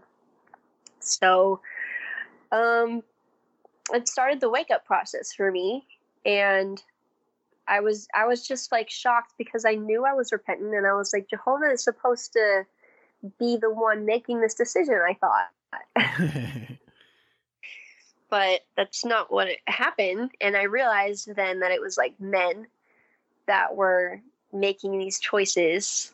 And then it just started the whole thing. I started listening to your podcasts and looking up, like, I read Crisis of Conscience, and I started watching YouTube videos. Another thing that helped me to wake up has been, like, the XJW Analyzer, which is a channel on YouTube. And just a lot of researching online different websites. JW Victims was a good one. And it just helps you to like watch, it helps me anyway, to watch what I grew up watching and see from an outsider perspective how manipulative it is. Mm-hmm. And so I decided, I was like, I guess I'm still like, this is all new. This has all happened in the last 6 months, or maybe a little over 6 months now. But I was like, I have to, do something, because my parents think that I'm coming back, and they knew that I had a meeting and that I wasn't reinstated. And I think that they were wondering what was going on and how I was doing. And they asked me, and I told them I have doubts. I have major doubts about the religion itself. And I was like, maybe they actually suggested that they talk with me about it briefly at their house. So I said, okay. And I went to them with like some of the child sex abuse rules and the United Nations thing, and the fact that, you can't really disagree with witnesses if you are one. And it was a very long discussion. My dad's an elder and he's always been good at service. So I kind of like left that house thinking, maybe they're right. But still, I just like, you can't get past certain things. Like the hypocrisy is very, very clear in the religion. So, to this day, like I think they did ask me, they reached out and asked me again, like, how are things going? And I told them that essentially I didn't necessarily, like, I wasn't going to try to come back right now because I'd been really hurt by the religion. And, like, I'm looking at the messages right now because I did tell them, I told my dad, I'm a completely different person. And although I'm not reinstated, I don't lie anymore. I'm very responsible. And I believe you'd be proud of me for a lot if you could only see. And I was like, I miss you and love you both with all my heart. And I was still going to meetings too. Like, I was going to meetings as much as I could, but I allowed myself to miss some of them. Even though I was kind of still, I guess I like mentally out, but I was still going just because I couldn't believe what I was hearing. And I also didn't want to. Yeah, right. I understand that. Yeah. So I told my dad, like, I think the biggest thing, I was like, I'm still going, but I just need time to heal and figure it all out. And I was like, I don't think Jehovah would honestly take my life for being confused and stuck. And he's like, sent me this huge message about, it's, just keep in mind that Satan doesn't give up. He's going to try everything that he can, and just work against Satan, and Jehovah will judge perfectly. And I was like, okay. And then he's texted me later, and basically just told me that they were going to take me off their health insurance because of now I wasn't trying to get reinstated. And I was just like, go ahead, I guess. Go ahead and just take me off. And I finally kind of stood up for myself, because my dad was like, I feel like you want to blame the elders, and I know that it must feel bad from your perspective, but from what I heard from you, it sounds like you were still associating with worldly friends, and I know that it seems impossible to only have work relationships and no friends for several months to prove that you want friends in the congregation, but that is what it takes, and what will help you really make Jehovah your best friend. We miss you and want what is best for you, which I know 100% is coming back to the congregation. You knew that at one time, and the world has treated you so bad. It will not change for the better, and any real chance at happiness or future is coming back. It may take time to prove that out. And I was really irritated reading that, because it's just like, he's so brainwashed.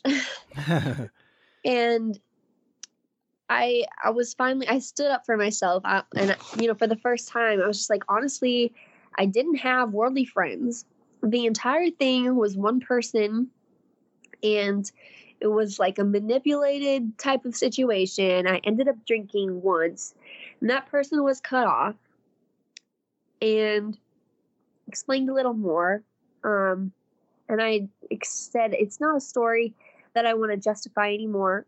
And I said, I feel more damaged by the rejection at my most vulnerable, by the people who were supposed to see me as the fragile, strayed baby sheep, than by any other thing I've experienced in this world.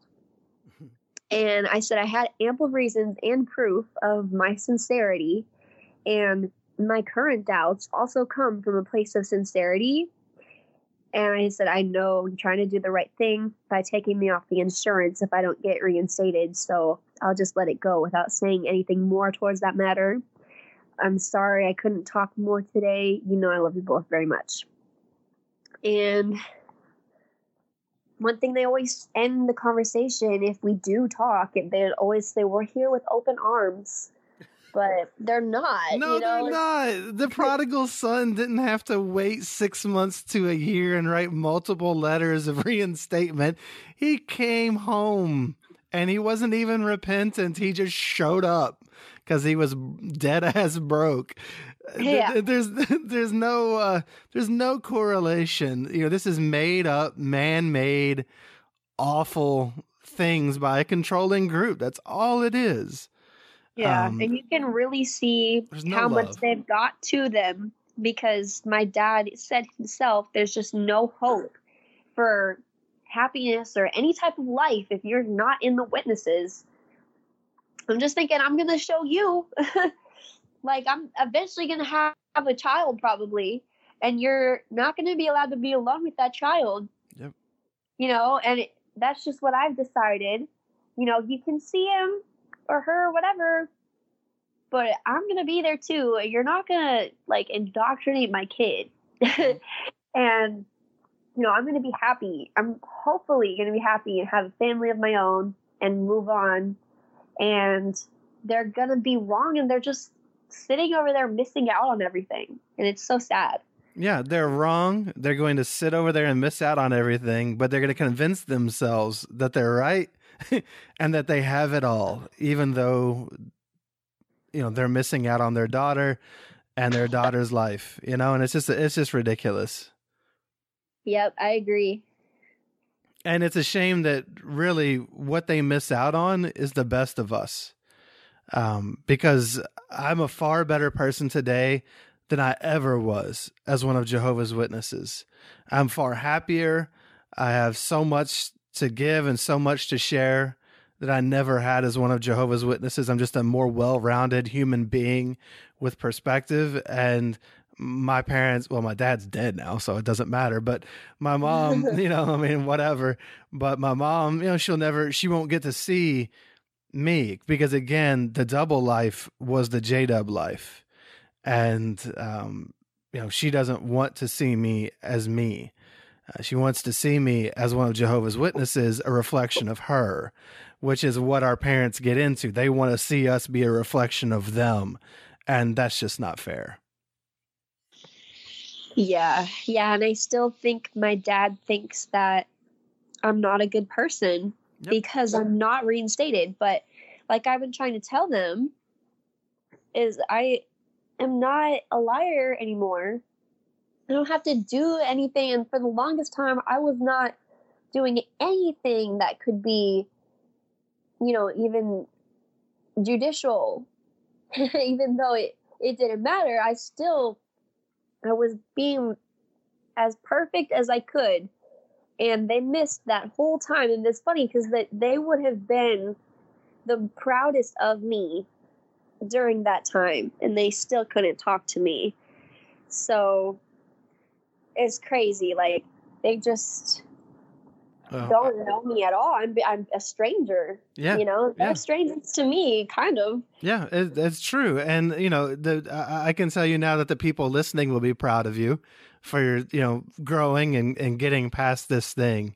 It's, being proud of you for just denying yourself and for fitting into some predetermined box. That's not very, I don't know, it's not very well-rounded. Being proud of you for finding yourself and being yourself and finding happiness and growing as a human being, that is why a parent should be proud of you. A parent should want you to find who you are and to be that. And as long as you're not hurting anybody and you're, being happy, that is love. Wanting you to fit into a predetermined mold, and if you don't, then you no longer exist to them. That's just control. That's not love at all. Yeah, agreed. And one of the things that I learned not too long ago was that my parents cannot even get disfellowshipped for talking to me. And I don't think it would affect my mom at all because I know my dad's an elder, but my mom, I don't think she's a pioneer. I don't think she has any major privileges or whatever. So it makes me so angry just to think about I'm not even worth the risk to them of talking to me because it's not like anything that terrible could happen. The worst that could happen is they get counsel and they lose some privileges. Even if it wasn't my dad, if it was just my mom, she'd get counsel, but that's it. It's just like having worldly friends, basically.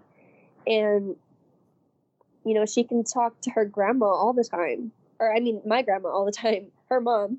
Yeah, but you're not just a worldly person. You're a person who turned your back on Jehovah.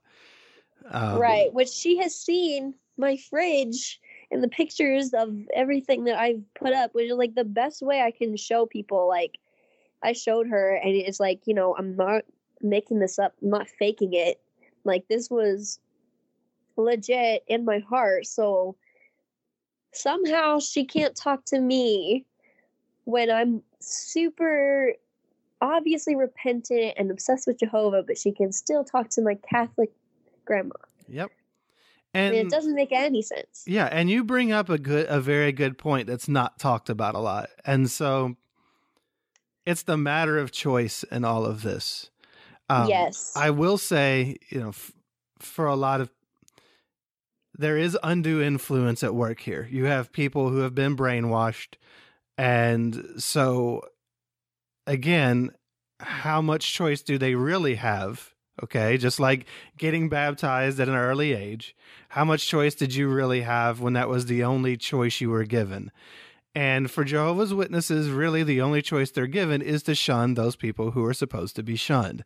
That's what they're told. But regardless of that, you can look and see there are people in the congregations who still have relationships with their kids on the down low. And it happens all the time.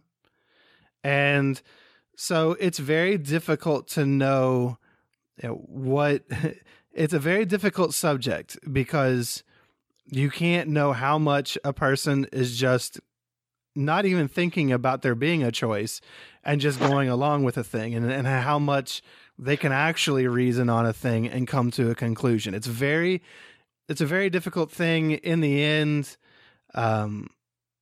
They're choosing, if nothing else. The one thing that I like to point out is that people who don't talk to you because you're shunned, they're doing so whether they believe, in Jehovah, or they're just following along or not. Ultimately, what they're choosing is to save their own ass over you. If they believe, then they're trying to get everlasting life. Yes. Or they don't want to get in trouble. Whatever the case is, they are choosing saving their own ass over reaching out to their child or parent or friend or whoever. So there is some inherent selfishness there. Yeah, that's something that I've been waking up to just in the past month, because I know my parents have some, like, they want to be noble and they want to do it, serve Jehovah, like, just because they love Jehovah and he deserves it because he made us. Mm-hmm. But I know there's just always a little more to it. And, like, I don't want to believe that there's more to it, but there's got to be. Like, how can you not talk to your child just because you think you're being noble? Like, I don't know. Like, if they really want to, like, save themselves and get everlasting life over being able to be involved with their only child, then I lose some respect for them. I really do. Like, I get that they're brainwashed, and I get it. They're cult victims. Yes. But it is hard. It's just hard to feel unwanted. You have to balance, both of those things. And in the end, let's face it. Okay, all these people who say they love Jehovah, take away the hope of paradise and resurrection. Take away the hope, okay? Jehovah's not going to reward them. How much do you love Jehovah now? They love Jehovah because there's a carrot dangling in front of them on a stick. That's why they love Jehovah. Yeah. They don't love if there was no hope of a heaven or a paradise earth or whatever the hope was, take that away. How many people would serve any kind of God? You serve God because you don't want to be punished with everlasting death or a hell or whatever the awful thing is, and you want the carrot on the stick. You're chasing that carrot on the stick. Take that away. How much do you really love God? And that's why I say that most of these people are trying to save their own ass, because they want the reward that they're going to have. They don't want to die forever. We're all running from death. Nobody wants to die. And because of that carrot on the stick, they're willing to forsake their own children, which I'm not a parent, but all the parents I talk to who have ever had a child cannot fathom how you can turn your back on your own progeny because a religion tells you to. Yeah, one of the weirdest things for me to this day is seeing a child or a baby or anyone young, and it triggers me. Like, if I see it on a movie or just in person, the way that a mother or father will interact with their kid, and just the kid is being so cute and it's being, just so innocent, and they're just talking or laughing, and I'm just like, I look at that and I see myself in a weird way. I know my parents looked at me with this same looks, and they, we got along when I was, very young, and I know that they just loved me so much. And to look at it And to be like, I know that they think about those times too. And to think that they can actually sit there and remember me being so young and so little and cute and a part of them. And then they're still gonna sit here after they know I have been repented and changed around my life, even moved across the country to be near them, but they still won't talk to me. You know, it's like it just always triggers me seeing those kids and thinking about how my parents must view it. Yeah, my wife can't stand Mother's Day because seeing people out there happy with their healthy mothers and family is something that's very triggering to her. And I get it. You know, I watch a movie or there's a touching scene with a great family, or heck, even just hanging out with people sometimes, and friends that we have, and seeing their family all together for a holiday or whatever. It's a beautiful thing, but it's also kind of triggering, because there's pain there, that you've been rejected by your own family. And what that really shows is just how destructive and how messed up this belief system must be to take the most basic and normal of human bonds and destroy it. Yeah. It has to be such a toxic and awful thing.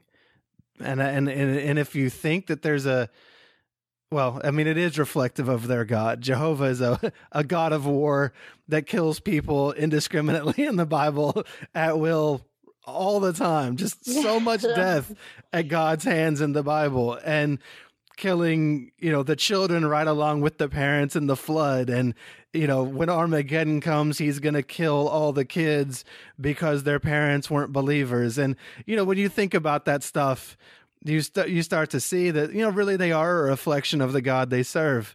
Life isn't precious to them. Relationships aren't precious. Love isn't precious. It's a very violent and kind of awful thing. And it's just a shame that so many families are utterly destroyed by Jehovah's Witnesses, because it doesn't have to be that way. They could have so much of what they have and just not do that. But they make their choices. They pick their scriptures, the ones that they want to hang on to, because you can have other scriptures that contradict the scriptures that they pick to pin these certain doctrines on. But that's what they choose. And we all see the outcome, unfortunately. Yep. So you do have this new life. Now, you've only been, kind of, I guess, more mentally out for like 6 months or so, right? Yeah.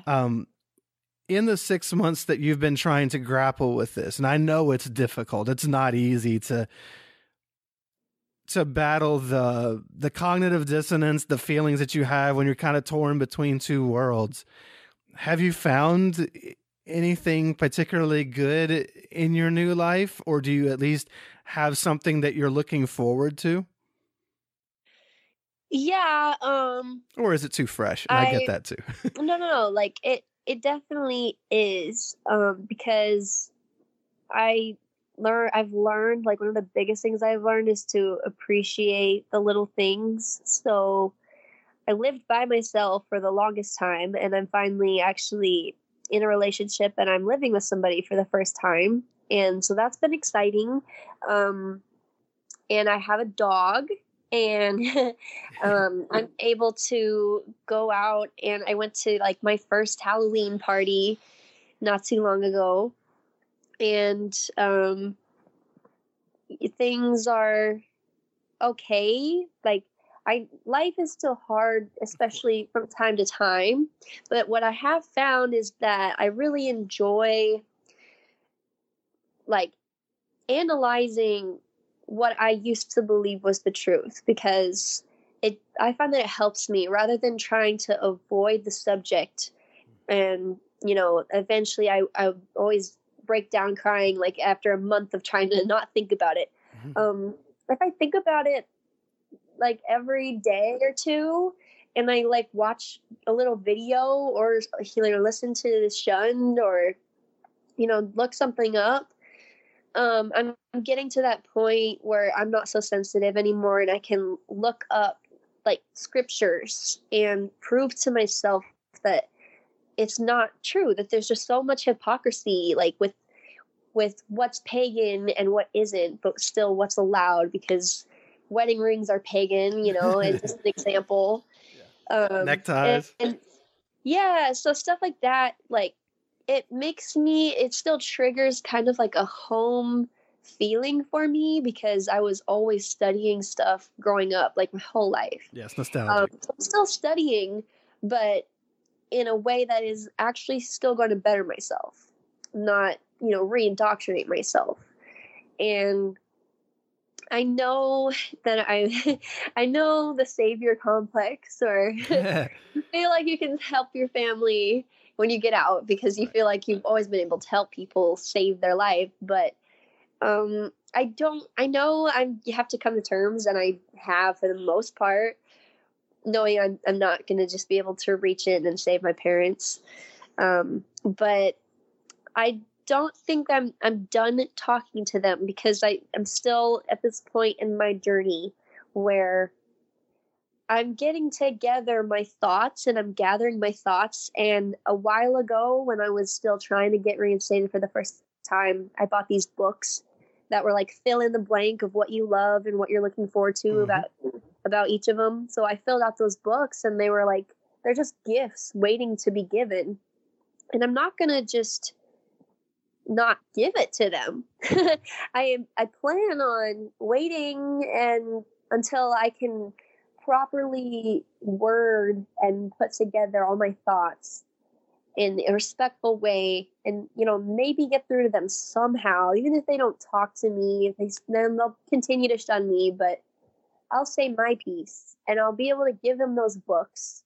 And I talk about, being in paradise with them in those books and stuff like that. I know it's going to be painful for them to read, and it's bittersweet for me to even have them or read them, but I feel like it's something that needs to be done, and it'll provide some closure. So, I mean, I don't think that, like, I don't have anything to say to my parents or anyone that shuns me, like, right now. But I don't think that the story just ends here. There's so much more ahead in my life, and I can know, no matter what category in my life, whether it's my job, getting that same type of dancing job back, I can have so many goals and things to enjoy and look forward to. That's beautiful. I went through that. I actually reached out to my mom on I think it was the first anniversary that I had. I decided that I was going to have my say. My whole life, they had theirs. And, I was shunned anyway. But I wrote my mom a letter. And, I wrote a letter full of questions. Because it's hard to argue with questions. You have to think about questions. And in that letter, I did, through questions, utterly destroy her belief system. But I did so because I wanted to take one stab in the dark at, I guess you would say, trying to save her, trying to wake her up. And if nothing else, I wanted to put so much out there that for the rest of her life as one of Jehovah's Witnesses, she can't help but at least be pinged in the back of her head by some of the questions that I asked. And I did. Yeah. I sent that letter. She must have got it because She blocked me on Facebook and deleted herself. I don't even think she had an account after that. So I assume that she must have got it. We had no relationship anyway, but I felt it was for closure for me to try one last time. I knew that it would probably go badly, and it did, but the story, like you said, the story is not over, and I don't know what'll happen. That maybe someday one of those questions I raised won't be too much for her, and she's going to have to start investigating. I don't know, and you can't know either. But I just wanted to say good for you for, it sounds like you've accepted, come what may, that this is going to be your way of getting closure, and that it may not go well. Yeah. And probably won't. I mean, that's honestly, you have a 99% chance that it's not going to go well. It would be a very small percentage where they would be able to hear that. And if that's how you choose to gain closure, others would not choose that path. They would choose to live and hope that, just eventually their parents wake up or whatever. But we all have to choose our path and how we're going to have this all go down. And as long as you're solid in your choice, you just have to do it and live with the consequences. And I appreciate that you see, though, that the story's not done. You're 21, I think you said. Yeah. You have so much. It's just begun, really. Yes. It's just begun. You're free at 21 or starting to get free at 21. And kudos to you for looking at all of this and not just brushing it aside or living in denial. I understand not some people, they don't have the tools to do that, but you do, to look at it in the face. And I think it will prove beneficial for you to do that. So, your parents may not be proud of you. I'm proud of you, and I'm pretty sure other people who listen to this will be as well. Oh, thank you. And I hope you go live an awesome life. Thanks. And you dance all the time. Yes, I'll be dancing as long as I can. That's awesome. And I have one thing that I forgot. Okay, go for it. What you got? You have to add it back. We'll just talk about it now. Yeah, so this is after my second judicial meeting where they denied me. And I was in Arkansas, and it really impacted me because I was super confused for a while. I really thought Jehovah told them I wasn't ready somehow when they prayed, and I went and I was reading scriptures in the car. I was bawling in the car for an hour, and I could not do anything. I couldn't drive. I couldn't do anything except look at the scriptures that were saying you should forgive him because you don't want him to be overwhelmed with excessive sadness, and other similar scriptures. And I had all these probing questions because I really just couldn't figure out why I wouldn't be repentant. Why would they make that decision? And so I actually emailed my original committee, and I put together a very, not super long, but it was just had the things that were weighing on me, and I sent it to them, and I was saying this is what happened in the meeting. This is what I was told you said, and I just am so curious how you came to the conclusion that I wasn't repentant because, I know that I did this one thing, but I've had this and this and this, and I just restated my case, and I was very, very sincere, and I waited, and I sent a text to the brother who I sent it to, and he didn't respond to that. And eventually he responded to the text and said, oh, we'll get to it as soon as we can. And so I waited for like a month, and I reached out again to somebody, can't remember who it was even. And then I get a response at like 2 a.m. And the email response just said like, so sorry for the late response. We encourage you to talk to your local brothers about this issue. And it was like very, very brief. And that's when I reached out to my parents.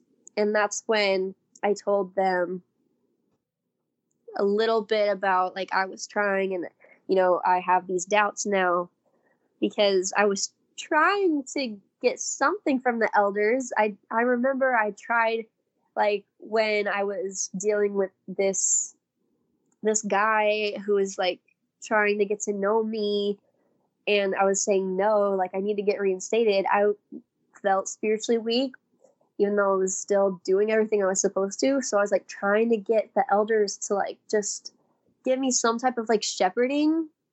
And I told them like, I need your help, and they wouldn't give it to me. Yep. And then again with the email, they just wouldn't even respond or, you know, try to help me understand where they're coming from. And it just felt like another slap in the face if being shunned wasn't enough. Because they like, don't care about people. No. They don't care about people at all. It's about rules. It's about crime and punishment. They do not care about people. Yeah, exactly.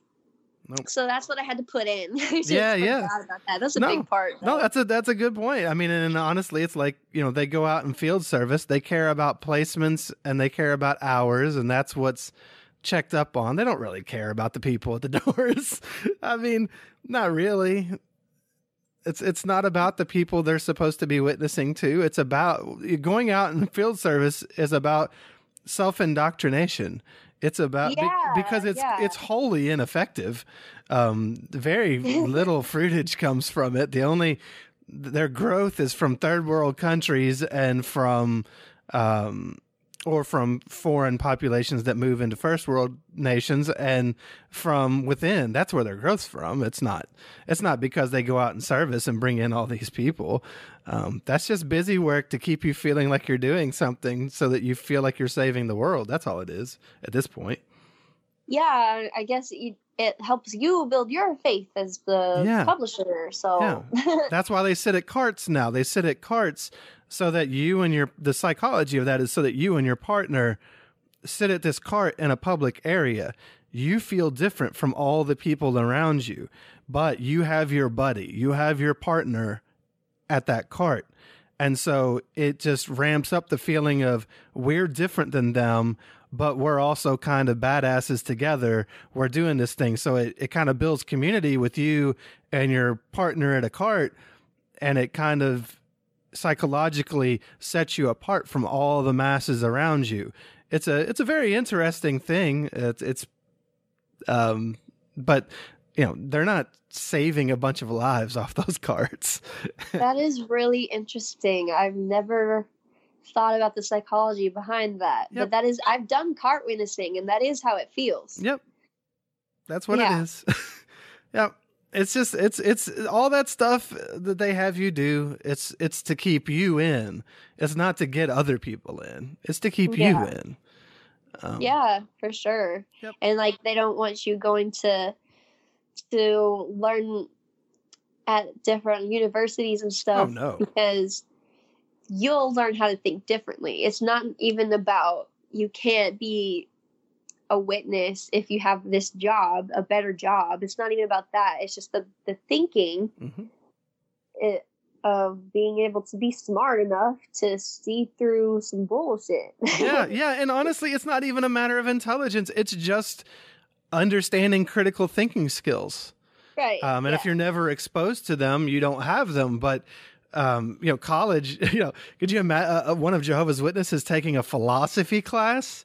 It would destroy their worldview to think about things from other perspectives. So they know they know what they're doing. They know how they're controlling you, which is just further proof that this isn't some benevolent, wonderful thing. This is just about controlling people. That's it. That's it. Yep, just controlling people and making them feel like it's for their own good. Yeah. Yep. Very, very tricky. Yeah, it is. Well, I appreciate you telling your story and everything. And I know it's not easy because, again, you've only been out for a short time, or you're still waking up. Yeah. And that's a pretty fresh place to be talking about a lot of this stuff, but it's very courageous to do so, and I appreciate you doing that, because I'm sure, and I love, you're 21. I'm sure there are other people, young people who are waking up that will listen to this and be helped by it. Good. I hope so, because I've been helped so much by listening to other people's stories. So. Yep, stories help. Stories matter. All stories. # all stories matter. They do, and it's so interesting to listen to other people's stories. So, yep. Well, people like mine. I want to thank everybody. All these 10 episodes that I'm releasing pretty much at once. I want to, thank everybody who was brave enough to tell their stories. It takes courage to speak out. And I know it's very cathartic for people to listen back to later. So I wish the best for everybody. If you want to support the podcast and the work that goes into it, or the new website, xjwhelp.com, you can support them both at patreon.com/shunned. Patreon is Patreon. So that's patreon.com/shunned. This work matters. It matters to the people that are listening. That would be you. It matters to the people who are watching videos that are helping to find, or finding the help that they need.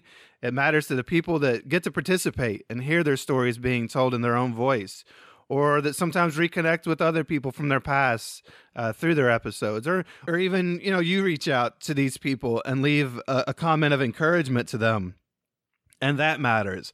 It matters to people that are listening that are from other cults, and they get to see that they aren't alone, because there's so many similarities. So if this matters to you, please support it so we can help more people. You can also support by leaving a 5-star review for both Shunned and This JW Life, my initial podcast. These reviews help others to find these stories so that we can help them heal. And if you hear an episode that you like, share it on social media. Tell others on the XJW Reddit or some group about it. Wherever you are, if there's something that impacts you, one of the highest compliments you can ever pay is to pay it forward and to tell other people about the episode or the podcast in general, or the coaching or the Shunned Recovery Project, or whatever it is that's helping you. Please help share it to other people, because there are a lot of people that don't know these things exist. If you like, that goes for the new site as well. If you like the new site, xjwhelp.com, please share it to others. Keeping it to yourself isn't going to help anybody. So let's make 2020 the start of something big as a community. Support good work. Participate if you can. Help others, and let's take our power back. If you want individual help, then reach out to me through xjwhelp.com or shunnedpodcast.com. Leave a message of support for the people telling their stories. Get resources mentioned on the website, along with links to support the show, or contact me if there's something that you need to discuss. Join the Shunned Podcast Facebook group, which is a support group. So get involved. If we want something different, then we're going to have to do something different. Let's be the start. The song for the show today, as always, is No Hell Yet by Fair Voyeur. And as I end all episodes, love others, do no harm, and go be happy. Curse God.